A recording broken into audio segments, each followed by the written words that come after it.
12ই ফেব্রুয়ারি অনুষ্ঠিত জাতীয় নির্বাচন গণভোটের মূল ভিত্তি জুলাই জাতীয় সনদ বাস্তবায়ন আদেশ। জুলাই জাতীয় সনদ বাস্তবায়ন আদেশ ছাড়া 12ই ফেব্রুয়ারির নির্বাচনের আর কোনো সেপারেট আইনগত ফাউন্ডেশন আমরা খুঁজে পাই না। অনুচ্ছেদ 1-এর অনুযায়ী এই আদেশ জারির অব্যবহিত পর অনুষ্ঠিত জাতীয় সংসদের সাধারণ নির্বাচন এবং অনুচ্ছেদ 5 অনুযায়ী আদেশ জারির অব্যবহিত পর অনুষ্ঠিতব্য গণভোট, অর্থাৎ যেহেতু বর্তমান সংবিধানে উল্লেখিত সময়ে নির্বাচন বা গণভোট অনুষ্ঠানের সুনির্দিষ্ট লিখিত বিধান নেই, সেহেতু এই আদেশে উল্লেখিত সংজ্ঞা সময়কাল নির্বাচনের একমাত্র আইনি ভিত্তি। এই আদেশে বাইরে নির্বাচন অনুষ্ঠানের আর কোনো লিগ্যাল বেসিস নেই। আমাদের দেশের বর্তমান পরিস্থিতির সাথে ফিলিপাইন, গ্রানাডা, লেসোতো পরিস্থিতির সম্পূর্ণ রকম মিল রয়েছে। এই সমস্ত দেশেও গণ অভ্যুত্থানের ফলে শাসক শ্রেণী দেশ থেকে বাধ্য হয়েছিলেন। বিষয়টি শেষ পর্যন্ত স্ব দেশের সুপ্রিম কোর্টের মামলা হিসেবে গড়িয়েছিল। ওই সমস্ত দেশের এক বাক্যে সুপ্রিম কোর্ট স্বীকার করেছেন গণ অভ্যুত্থান বৈধ না অবৈধ এই সিদ্ধান্ত নেওয়ার ক্ষমতা আদালতের নেই। গণ অভ্যুত্থানের বৈধতা অবৈধতার সিদ্ধান্ত নেওয়ার একমাত্র ক্ষমতা হলো ওই দেশের জনগণের। কতিপয় আইনি প্রশ্ন বারবার উত্থাপিত হচ্ছে, যথা আমাদের সংবিধানে গণ অভ্যুত্থান বা বিপ্লবের ধারণা আছে কিনা, সংবিধানের 106 অনুচ্ছেদের কার্যকারিতা কি, অন্তর্বর্তীকালীন সরকার সংবিধান অনুযায়ী গঠিত হয়েছে কিনা, এ সরকারের ম্যান্ডেট কোথায়, শপথ সংশোধন অনুযায়ী সংবিধান অনুযায়ী নিয়েছেন কিনা, এভাবে গণ অভ্যুত্থানের মাধ্যমে সরকার পরিবর্তন করা যায় কিনা, জুলাই সনদ প্রণয়ন করার এখতিয়ার কার, স্বাক্ষরিত জুলাই সনদের আইনগত মর্যাদা কি, জুলাই জাতীয় সনদ সংবিধান সংস্কার বাস্তবায়ন আদেশ 2025-এর আইনগত ভিত্তি কি, মহামান্য রাষ্ট্রপতি এই আদেশ জারি করতে পারেন কিনা, এই আদেশ অনুযায়ী গণভোট আয়োজন সঠিক হয়েছে কিনা, বর্তমান সংবিধানে গণভোটের বিধান আছে কিনা, বর্তমান সংবিধান অনুযায়ী 12ই ফেব্রুয়ারি নির্বাচনের মর্যাদা কি, এই সকল প্রশ্ন উত্তর প্রতি উত্তর নিত্যদিনের আলোচনায় পরিণত হয়েছে। এসব প্রশ্নের কিছু উত্তর নিম্নে দেওয়া হলো। ক, বর্তমান সংবিধানে সরাসরি গণ অভ্যুত্থানের কোনো বিধান নেই, তবে সংবিধানের 7 অনুচ্ছেদে বলা হয়েছে প্রজাতন্ত্রের সকল ক্ষমতার মালিক জনগণ, অর্থাৎ সার্বভৌম ক্ষমতার মূল উৎস জনগণ।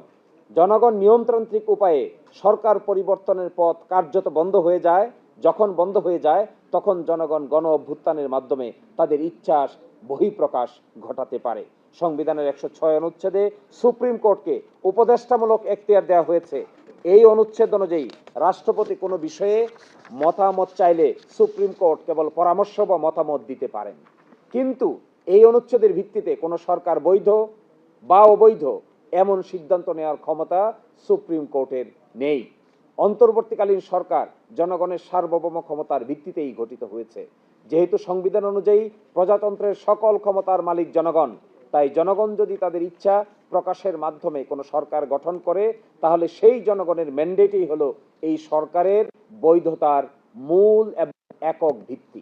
উল্লেখ্য, এর আগে বাংলাদেশ সুপ্রিম কোর্ট সংবিধানের 106 অনুচ্ছেদের অধীনে আরো 2 বার মতামত প্রদান করেন। একটি ছিল সংসদ বয়কট সংক্রান্ত মামলা, যা ডিএলআর পেজ 111, এবং অন্যটি ছিল বিডিআর বিদ্রোহ সংক্রান্ত মামলা, যা 29 বিএলডি এডি 155 রিপোর্টের আছে। উভয় ক্ষেত্রে সুনির্দিষ্ট আইনের বিধিবিধান জানতে চাওয়া হয়েছে। গণ অভ্যুত্থানের মতো পরিস্থিতির সাথে 106 অনুচ্ছেদের কোনো প্রাসঙ্গিকতা নেই। দ্বিতীয় উত্তর, অন্তর্বর্তীকালীন সরকারের বৈধতার মূল উৎস জনগণের সার্বভৌম ক্ষমতা ও অভিপ্রায়। 5 আগস্ট 2024 তারিখে এই সার্বভৌম ক্ষমতা ও অভিপ্রায়ের বহিঃপ্রকাশ ঘটেছে। জুলাই জাতীয় সনদ বাস্তবায়ন আদেশ 2025 জনগণের সার্বভৌম ক্ষমতা ও অভিপ্রায়ের ভিত্তিতে জারি করা হয়েছে। আমাদের সংবিধানে সরাসরি গণভোটের কোনো বিধান ছিল না, তবুও গণভোট আয়োজনের উদ্দেশ্য ছিল জনগণের ম্যান্ডেটে একটি শক্তিশালী ভিত্তি তৈরি করা। এর মাধ্যমে ভবিষ্যতে সংবিধান সংক্রান্ত বিধানগুলো যেন কার্যকর আইনের ভিত্তির উপর প্রতিষ্ঠিত হয় তার ব্যবস্থা করা হয়েছে। গণভোটে 68-এরও বেশি শতাংশ মানুষ হা ভোট দিয়েছেন। এই ফলাফলে বোঝা যায় জুলাই জাতীয় সনদ বাস্তবায়ন আদেশ 2025-এর বিধান বাস্তবায়ন করাও জনগণের সার্বভৌম ইচ্ছা ও অভিপ্রায়ের বহিঃপ্রকাশ। ইতোমধ্যে অন্তর্বর্তীকালীন সরকার গঠন ও সংবিধানের 106 অনুচ্ছেদের কার্যকারিতা নিয়ে মাননীয় হাইকোর্ট বিভাগে একটি রিট আবেদন দায়ের করা হয়েছিল, যার নম্বর ছিল 14,041/2024। মাননীয় বিচারপতি ফাতেমা নজিবের নেতৃত্বে দ্বৈত বেঞ্চ শুনানি শেষে রায় প্রদান করেন। রায়ে আদালত বলেন, জনগণের সার্বভৌম ক্ষমতা ও অভিপ্রায়ই অন্তর্বর্তীকালীন সরকারের বৈধতার মূল উৎস। পরবর্তীতে এই রায়ের বিরুদ্ধে লিভ টু আপিল নম্বর 781/2025 দায়ের করা হয়। 4 ডিসেম্বর 2025 তারিখে মাননীয় প্রধান বিচারপতির নেতৃত্বে আমাদের আপিল বিভাগ উভয় পক্ষে শুনানি অন্তে লিভ টু আপিল খারিজ করে দেন। অর্থাৎ এর ফলে হাইকোর্ট বিভাগের রায় পরিপূর্ণভাবে বহাল থাকে। জুলাই জাতীয় সনদ প্রণয়ন করা হয় সংবিধান সংস্কারের মাধ্যমে জন আকাঙ্ক্ষার পূর্ণাঙ্গ প্রতিফলন ঘটানোর উদ্দেশ্যে। এটি রাজনৈতিক দলগুলোর ঐক্যমত্যে প্রণীত সনদে প্রস্তাবিত গুরুত্বপূর্ণ সংস্কার সমূহের জন্য জনগণের সরাসরি সমর্থন নিশ্চিত করতে গণভোটের আয়োজন করা হয়। এর উদ্দেশ্য ছিল প্রস্তাব জনগণের ম্যান্ডেট অর্জন করা, সেগুলোর আইনগত ভিত্তি আরো শক্তিশালী করা, কারণ জনগণই সকল ক্ষমতার উৎস। ঘ, অন্তর্বর্তীকালীন সরকারের প্রধান উপদেষ্টাগণ শপথ গ্রহণ করেছেন, অথচ বর্তমান সংবিধানে প্রধান উপদেষ্টা উপদেষ্টাদের শপথ গ্রহণের কোনো বিধান নেই, শপথ ফর্মও নেই। তাহলে শপথ নিলেন কিভাবে? তার একমাত্র উত্তর হলো গণ অভ্যুত্থানের মাধ্যমে প্রকাশিত জনগণের সার্বভৌম ক্ষমতা ও অভিপ্রায়। এই অভিপ্রায়ই আইনগত বৈধতার সবচেয়ে বড় উৎস। 12 ফেব্রুয়ারি অনুষ্ঠিত জাতীয় নির্বাচন গণভোটের মূল ভিত্তি জুলাই জাতীয় সনদ বাস্তবায়ন আদেশ। জুলাই জাতীয় সনদ বাস্তবায়ন আদেশ ছাড়া 12 ফেব্রুয়ারির নির্বাচনের আর কোনো সেপারেট আইনগত ফাউন্ডেশন আমরা খুঁজে পাই না। অনুচ্ছেদ 1 অনুযায়ী এই আদেশ জারির অব্যবহিত পর অনুষ্ঠিত জাতীয় সংসদের সাধারণ নির্বাচন এবং অনুচ্ছেদ 5 অনুযায়ী আদেশ জারির অব্যবহিত পর অনুষ্ঠিতব্য গণভোট। অর্থাৎ যেহেতু বর্তমান সংবিধানে উল্লেখিত সময়ে নির্বাচন বা গণভোট অনুষ্ঠানের সুনির্দিষ্ট লিখিত বিধান নেই, সেহেতু এই আদেশে উল্লেখিত সংজ্ঞা সময়কাল নির্বাচনের একমাত্র আইনি ভিত্তি। এই আদেশে বাইরে নির্বাচন অনুষ্ঠানের আর কোনো লিগ্যাল বেসিস নেই। আমাদের দেশের বর্তমান পরিস্থিতির সাথে ফিলিপাইন, গ্রানাডা, লেসোতো পরিস্থিতির সম্পূর্ণ রকম মিল রয়েছে। এই সমস্ত দেশেও গণ অভ্যুত্থানের ফলে শাসক শ্রেণী দেশ থেকে বাধ্য হয়েছিলেন। বিষয়টি শেষ পর্যন্ত স্ব দেশের সুপ্রিম কোর্টের মামলা হিসেবে গড়িয়েছিল। ওই সমস্ত দেশের এক বাক্যে সুপ্রিম কোর্ট স্বীকার করেছেন গণ অভ্যুত্থান বৈধ না অবৈধ এই সিদ্ধান্ত নেওয়ার ক্ষমতা আদালতের নেই। গণ অভ্যুত্থানের বৈধতা অবৈধতার সিদ্ধান্ত নেওয়ার একমাত্র ক্ষমতা হলো ওই দেশের জনগণের।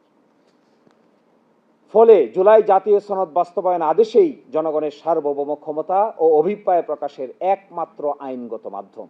বাংলাদেশের কোন আদালত এটিকে অসাংবিধানিক ঘোষণা করেনি, কারণ এই আইনেই জনগণের সার্বভৌম ক্ষমতা ও অভিপ্রায়ের লিখিত রূপ।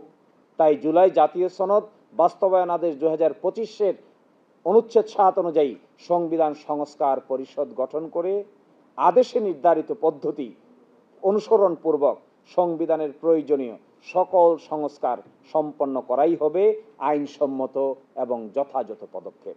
আর তা যদি করা না হয়, তাহলে সংবিধান সংশোধনের যে উদ্যোগ নেওয়া হচ্ছে এটি একটি নিয়মতান্ত্রিক কাজে পরিণত হবে। উল্লেখ্য যে 5 আগস্ট 2024 থেকে 12 ফেব্রুয়ারি 2026 পর্যন্ত যে সময়কাল আমরা পার করেছি, সরকারের পক্ষ থেকে বলা হচ্ছে এটি একটি ক্রান্তিকালীন সময়।